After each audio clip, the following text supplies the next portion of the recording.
Well, here we are. We're at now. This is round number 2 of my beer. This is Oh So Simple. The homies got the first round.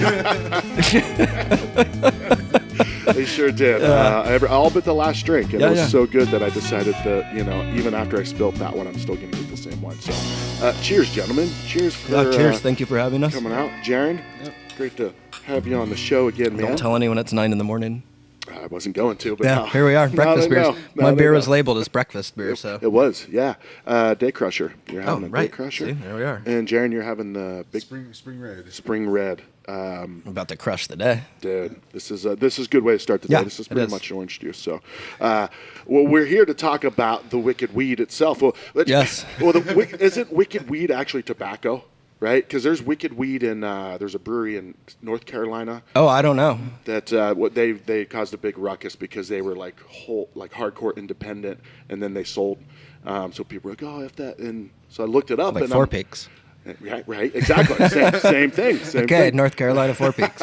But I looked it up, and wicked weed is tobacco. Okay. So that's in North Carolina, right? So, I mean, it would stand to reason it's much, much, much worse for you. for sure, right? Exactly. Yes. So this dinner that's coming up this Saturday, April 23rd, 2022. Yep. At where's it? Community Roots in Cornville, Arizona. So, when I was a kid, we called it Cornville. As money and vineyards moved in, we call it Page Springs. Okay. So it sounds a little smoother, a little cleaner. So it's I the guess. same thing? It's the same thing. Yeah, Page Springs is. I mean, it's the Verde Valley. It's not to lump it all together, but that region is it's wine country, Arizona. Yeah. And so it's just. Community Roots is a beautiful little sanctuary off of right on Oak Creek. Super good friends of ours have been taking their time and effort to build it out over the last couple of years. You know Josh and Jill pretty well, I think, as well. I met them through Riba Farms. Through Riba Farms, Mark Ryan, the master social networker. Oh man, the man, the myth, the legend himself, for sure.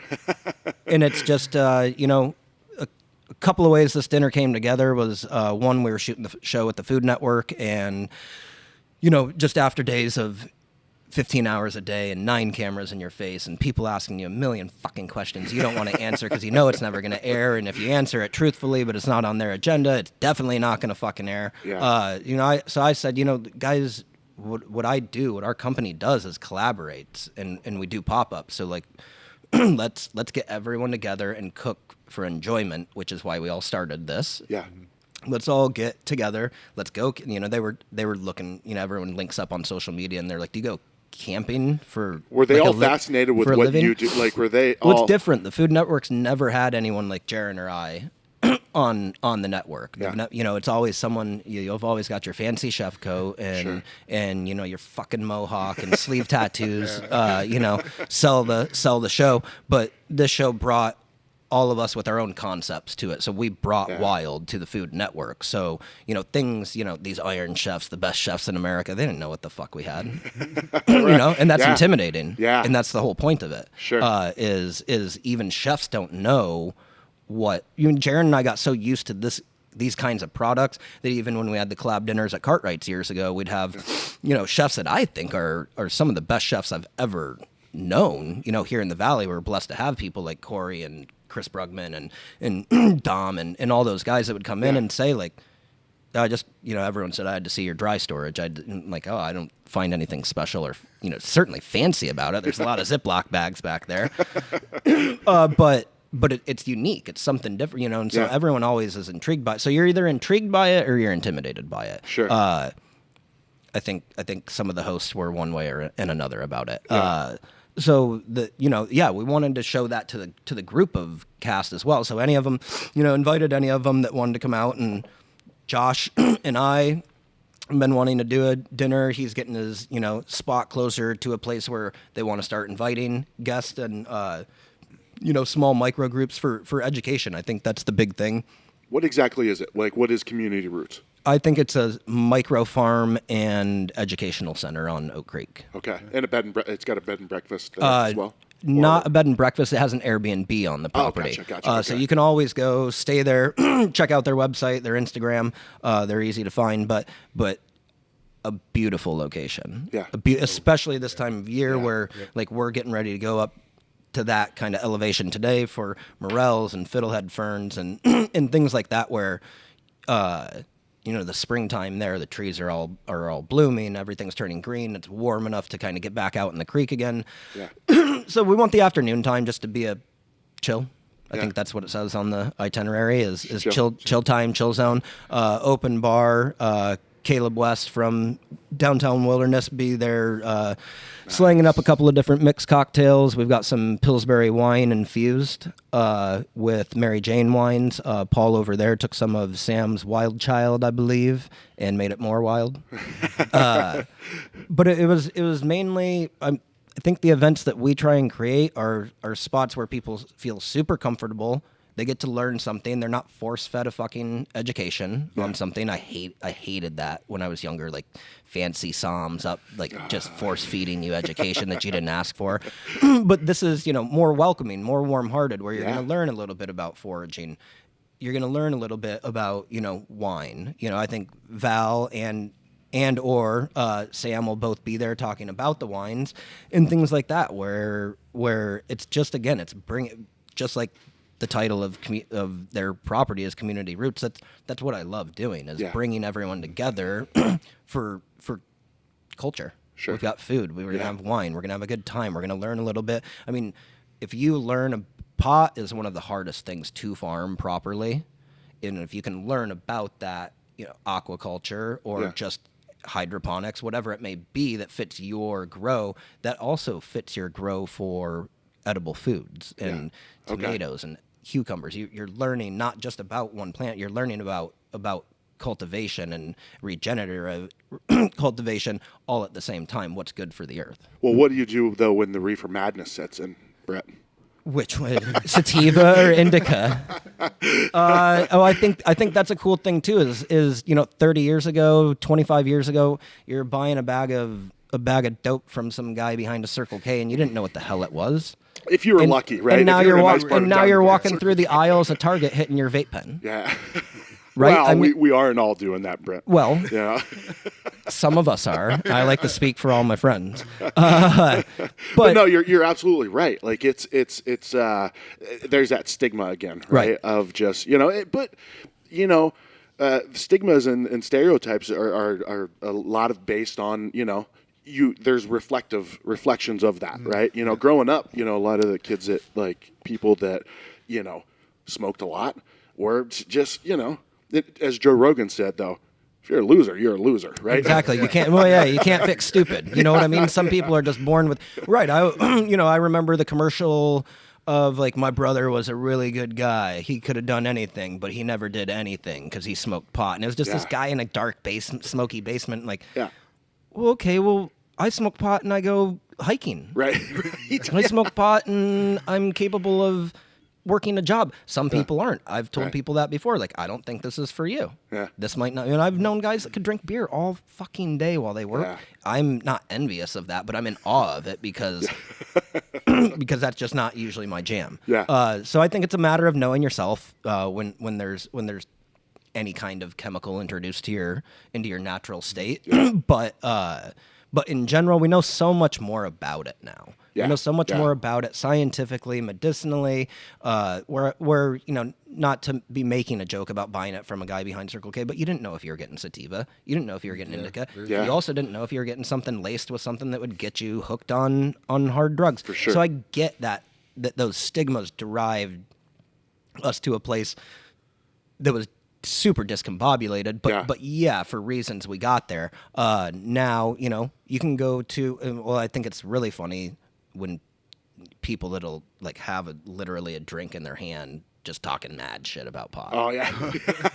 Like, and I want to say, like, I don't drink that much. Mm-hmm. You want to say, like, well, are you fucking driving home after this? Like, you're really on a rant and rave, but Yeah, but that's illegal. Right, exactly. Oh, okay, so here now it's not, but all those people, did they just change their minds? No. Yeah. So it takes time, but hopefully by the time, we still don't have a lot of medical said research, yes, but proofs and theses and things that that have been backed up over the course of time and peer editing and things like that, where in 20 years, 30 years, we look at how people used to travel or communicate, and it's in not that big of a span of time, things do change. We're just, especially as humans and Americans nowadays, we're just so tunnel vision, just looking straight down. But in 40 years, hopefully our kids don't know anything about big pharma. Yeah. You know, Yeah, and they say sure. something like, you guys used to like take drugs that they made in a lab Right. for anxiety? Yeah. Why didn't you guys just eat an edible? Yeah. Like, that seems ridiculous. Safe just like our kids won't in use a plastic capsule and it dissolves in our stomach. Right, and I find it terrifying. Just the whole system. And you know, if you look back at that, and then again, it's how things are pushed and how we look at things as a society. But if you look at the history of big pharma, that's fucking terrifying compared to the history of Mexican immigrants bringing pot over the border and white people getting scared about it. And here we are 100 years later still trying to get it legalized as a country. Yeah. It's crazy. Well, okay, so I mean, that alcohol only made it a couple of years because not being legal. People are like, no, right? No, this ain't happening. Well, okay, so you go on the Food Network, right? You're already kind of, you know, I've seen the first couple episodes, and you're already, you know, the host already is kind of like, all right, what the hell is this guy making, right? He digs it though, like he digs it. Yeah. It at the end of the day, he digs it. But so you come in as this, you know, this dude with a knife on in a, you know, leather sheath on your belt, right? Coming in, number one. I left the gun. Or at least hit it. Yeah. But so you get, you know, these chefs are on the show to not only say, hey, come to Arizona and do what I do, but we're also going to use cannabis, right? Yeah. We're going to.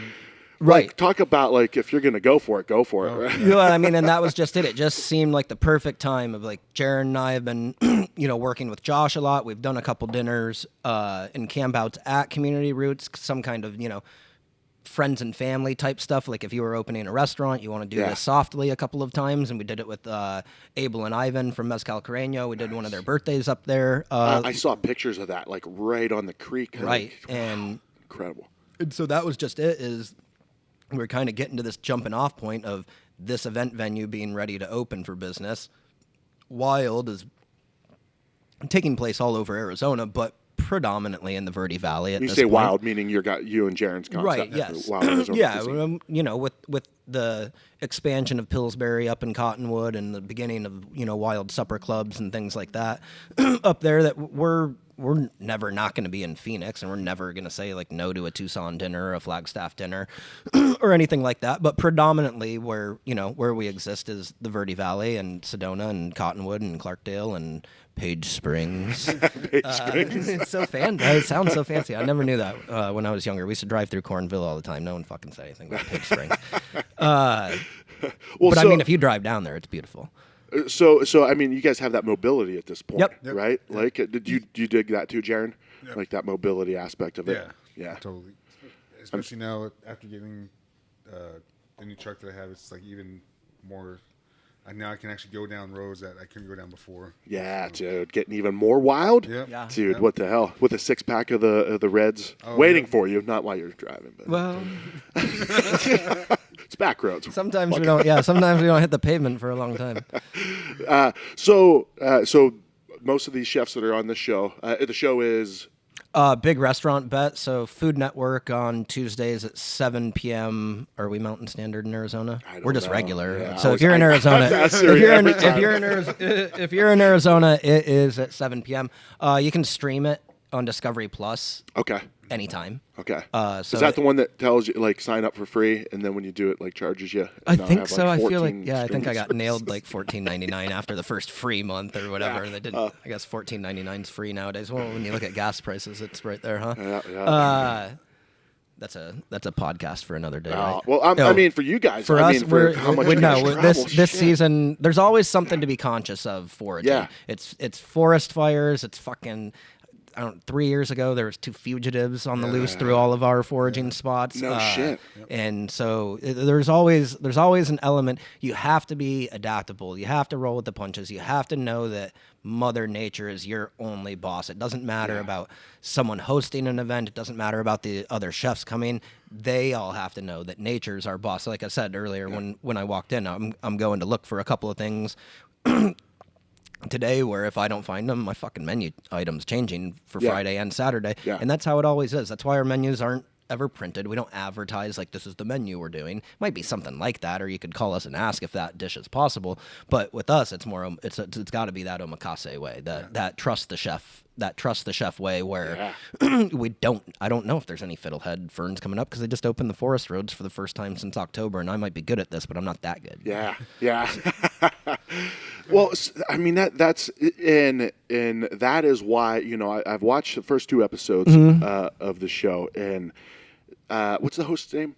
Jeffrey Zakarian. He can't get his mind around it, right? He's trying, he's trying to, and but it makes sense though, right? Because in concept, this is great. Right, this is a great concept, but this is something you two have been doing. This is just part, that's what sets you apart. Even our friends that don't work this way, they they constantly ask, like, how do you guys fucking source this stuff? Well, like you said, it's been it's been a matter of longevity, doing it ourselves.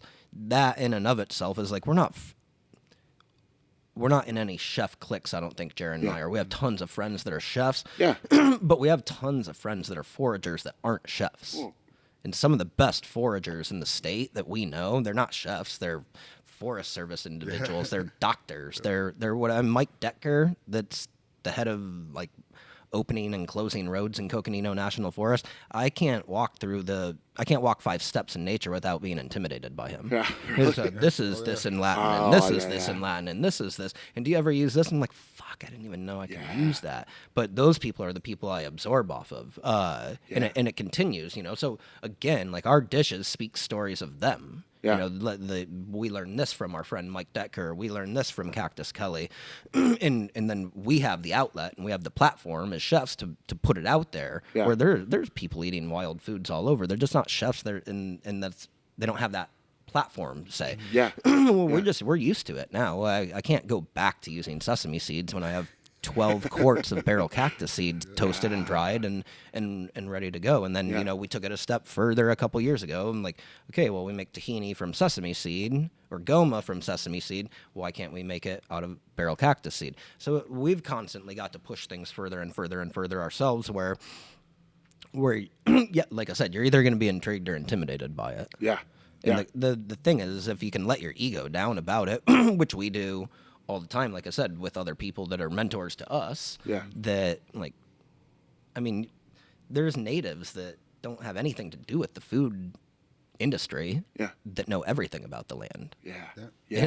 And then that's how they live their life. You know, you have natural medicines. You talk about like Peter Bigfoot up at Revis Mountain. This guy hasn't ever taken a medicine or eaten anything off of his property in like 40 some odd years. Wow. And he's like 80, and I'm talking about intimidated. This guy wrestled at Phoenix College in like the early 70s. His hands are fucking twice as big as mine. And I know I got these tiny little hands, but people like that, that have embraced it for a long, long time. That's where we get our education off of. So, like, to bring people back to the event, it's all about just this welcoming community of what can we learn from each other. I'm going to learn something from Caleb about cocktails that day. Jaren's going to learn something from Josh about aquaculture. All the chefs are going to learn something from each other because that's how like-minded chefs are. They're going to sponge off each other. They're going to want to get some stuff from Ramona Farms after this and things like that, where it's not this flash that takes over. It's just slowly. You know, we always say we're not a venomous snake, we're a constrictor. We're just slowly getting you, slowly squeezing you into our way of thought. I love it. But it'll be a fun afternoon. What's cool is now, you know, with Camp Wild Chef, we've been doing that for a couple of years. We always save like 10 spots to do something special for industry at the end of it. So we have buy one, get one free for industry right now. You just have to DM us, or if you're on Facebook, message us and get that at Wild Arizona Cuisine. I mean, you can get me at B Vibber. Either way, just to get that code, and that lets us get you on the back end. For industry, like I said, it's buy one get one free. So for 2 of you, you come up. You're gonna have an afternoon of a chef's table with a bunch of different infused and non-infused for those people. And when you say infused and non-infused, meaning like because you think of strengths and milligrams and dosages and things like that, right? Right. And a lot of, we might have been talking about it the other day, a lot of what we're using, a lot of extracts we're using are CBD and CBG. Okay. This So time. not THC, like. Not very much, Yeah. honestly, throughout Okay. the day of THC. Again, to show people like different parts of the plant. You don't need to feel, Yeah. stoned Exactly. to get the Yeah. effects of it. People have, I mean, I think I've lost track of how many surgeries I've had of, shattered this on a motorcycle and tore this wrestling and this and that. But That does make sense. He seems like a guy who would be on a motorcycle. I'm like, not I've anymore. never- I mean, I see him and I want almost every single one. Jared and I were at Bike Week last week with a friend doing some food service over there, and like I was telling him like that bike's too big for me. That bike's too big for me. That bike's too big for me. I tried riding a big ass Honda Shadow when I was in college. You look like the little guy on a big bike, but you put me on a sport bike. That's my size. I fit. Okay, yeah. But there's too many. I mean, this big old scar is from a Javelina's one Brett Zero. Oh man, So that was the last ride, we call it. that's right. So we live wildly other ways. Well, so I think it all kind of comes back to, for me, my whole connection is the process, right? Like Yep. it's you guys truly enjoy the process aspect of it, yeah. right? You have to, like, if you're looking at like, all right, man, a couple more years, that's gonna be brutal, right? It's gonna be heartbreaking when you guys go up there for the first time and there's not, not cursing you, but if it's not right, you got to be down for that, and that's why, that's where I think that's what his problem was. Well, how can you sustain it? Well, most people can't. Right. You fucking guys can't. You're not right. You're not us. Yeah. Yeah. We've taken a career and a lifetime researching Yeah. and figuring out how to do this sustainably. Yeah. The big thing is with restaurant tours and, kind of what that show was pushing for is the next big restaurant tour of America. To be quite honest, we don't want to be the next big restaurant tours in America. We closed Cartwright's for a reason. It was too big to be sustainable Yeah. in a number of different ways that we want to be. Sure. So again, like back to the drawing board and knowing like, okay, this concept in this square footage would be perfect for what we want to do. Yeah. And it goes right down to of like staffing. Like Jared and I like cooking. I don't want to just own a restaurant. Right. In fact, that was never really a drive. If someone else would own the place and take care of all that bullshit, then You'd be happy to do your then thing, so be it. right? But that Yeah. intimidated GMs and other owners over the course of the years too. It was like, how are you going to do this? How are you going to buy a half a bison and make money on it? I'm like, well, Jesus Christ, it's an easy math equation and it's right here. Yeah. This is how we do it. Well, don't you always have to have a filet on the menu? And like, fuck me, we're thinking so last generation of cooks and society and shit like that of that's what naturally forced me out into being an entrepreneur, if you will, and starting Into these the different wild. businesses into the wild. I mean, honestly, I texted him yesterday and said, we've got a big week coming up. It's been a crazy last couple of weeks. Like, I need to disappear into nature and get a little brain time tomorrow before we start hauling stuff up and equipment and things like that, and building fire pits and building grills and building open ovens and chopping wood. So you've got an event at Pillsbury on Friday in Cottonwood, featuring just Alicia from the Food Network show. The vegetarian Plant-based. Yes. Yeah. Should fuck you up if you start doing that again. Yeah, talk about intimidating. This Okay, woman plant-based. I need to, Yeah. because I'm going to see her. I'm going to see her Saturday. So I need and to. her, when you can feel someone's soul Yeah. in their goodness right away, if you don't That's her. feel it, you gotta fucking go, because that means you'll be the oddball. No, she's great. I think I clicked with her right away over the course of time we've had this stigma probably of like being meat guys. Okay. It might be the knives or something, or the forest or something that people Meat think we're guys just like, meaning like if you're in the wild, like obviously you're doing. we smoke a yeah. lot of meats. Jaron smokes tons of stuff, and that's bet he does. right. We're back to the event again.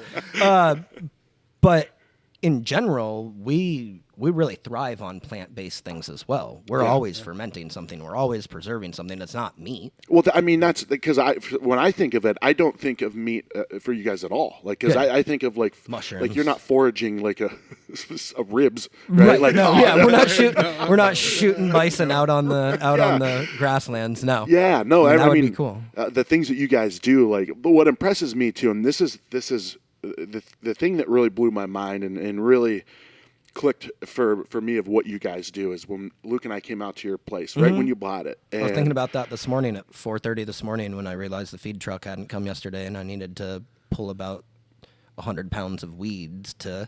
You were thinking of us? Yeah, because the last time you guys were there, I think I had just bought the place. Just bought it. Yeah, yeah. I mean, it was Yeah. barren. It was barren. Me and Billy Anthony were still burning big old piles of shit and crap. I don't even know if you guys got to that point. I No? think you had just bought. So I remember looking around and saying, I'm like, when are you going to get to a point where there's actually, food growing? And you're like, there's food everywhere. I'm like, what?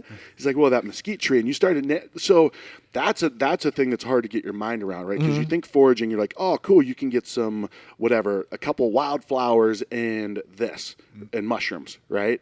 But you guys are like, no, that's why that's why that property was appealing. I almost said to my wife, and she doesn't give a shit. And congratulations on the baby. Thank you. For you That's guys. what she gives a shit about. Yeah. Thank you. Good. She's awesome. I'm a little forager. I think the Olympics are in Paris in 2042, so she should be the first swimming and wrestling champion that we've seen. Dude, Olympic foraging? Yeah. Dude, I'm telling you, man. In that case, time has not passed us by, Jaron and I, for being Olympians. All other activities have long since waved bye-bye. That was an appeal of that property, as well as, I guess, for us, I can sit back. It takes time to prepare a property for cultivation, especially large scale, which obviously 5 acres is not large scale, but we also have full-time jobs. Sure. That we're not farmers, and farming is a 24/7 job. People ask me, like, do you live on your farm? Like, where the fuck else would I live? Like, I barely, like, I'm doing my chores in the middle of the night with a headlamp on most of the time. We had started with 4 goats, and we have 12 now, and that should be 24 or so by this time next year. It's the same thing. People are like, I see you have goat babies. Are you selling milk yet? I'm like, Jesus, no. Like, holy fuck, this is a process. Like, you have to slow down. Like, the goats, we wanted to make sure the moms were good this year, milking their babies, and that everything was fine. We didn't really take much milk from them this season. Yeah. We will next year. We have to cut the herd right now and get rid of some of the boys, get rid of some of the girls that just, that's part of ranching and farming is deciding which ones you're going to keep. And at the end of the day, they are little monies running around. I love them all to death, right? I mean, you see it on my stories and shit. I took the pig for a walk yesterday. Yeah. She's great. Would you take her for a walk too, though? Like, huh? Was that a one-way walk for her or the pig? No. No, she came back. No. Yeah, we didn't go to Southwest Meats for the walk. No car rides yesterday. Just a walk. But I think that was always funny to me too, growing up, like meeting a rancher, meeting a farmer, and like, watching them cry over a cow.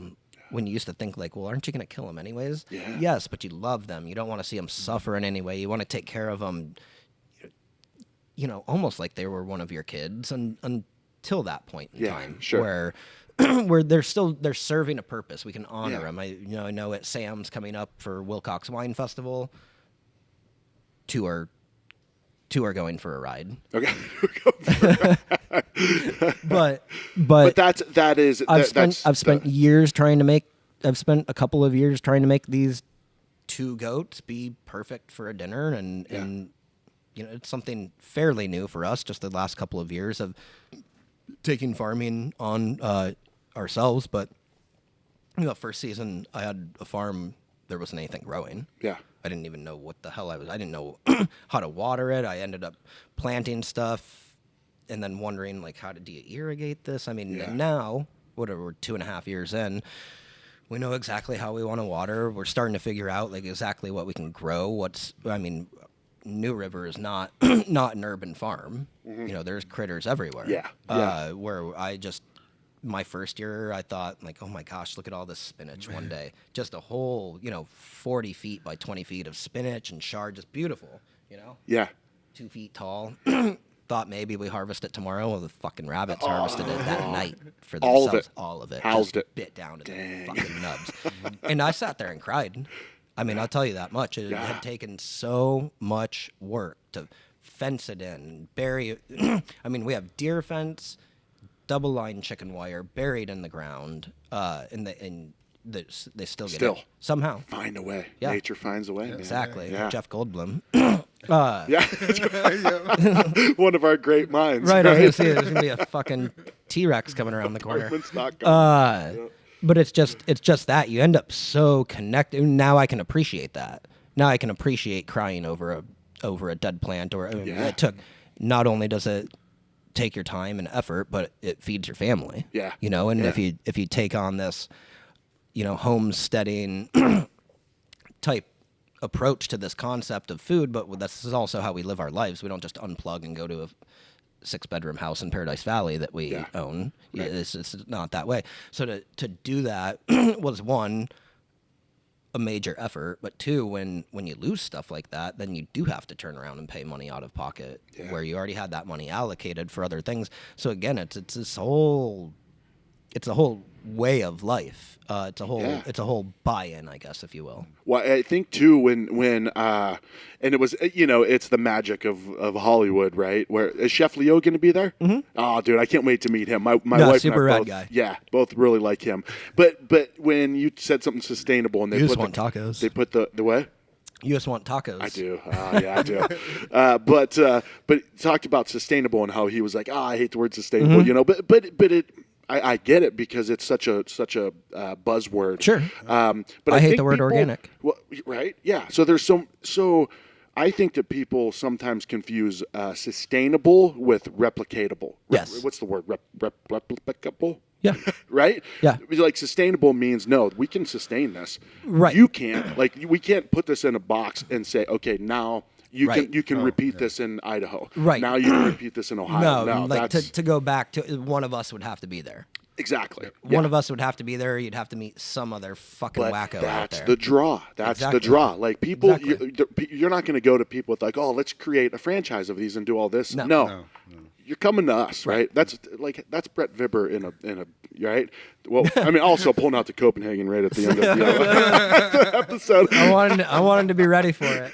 We said we weren't videoing today. My wife gave me explicit instructions of what's appropriate on video and what's not. Copenhagen, that's it. There's like 2 things on the list, but Yeah. no. So, well, there's so many paths I can go down with you guys, and I want to get you guys on the show again. Mm-hmm. For sure, always. Yeah. I love you guys. We're always around. But the event this weekend, Yep. people go. How do they find the information about? Cannabis on The the link Creek? would be on Community Roots Instagram's page, Wild Okay. Arizona Cuisines page. Okay. I think it's on my page, Jaren's Custom 505. You can find the link basically through Wild Arizona Cuisine. Okay. All right. Cool. And I'm gonna be there. All To right. see some We'll listeners. wheel there, you too. out in a barrow. Yeah.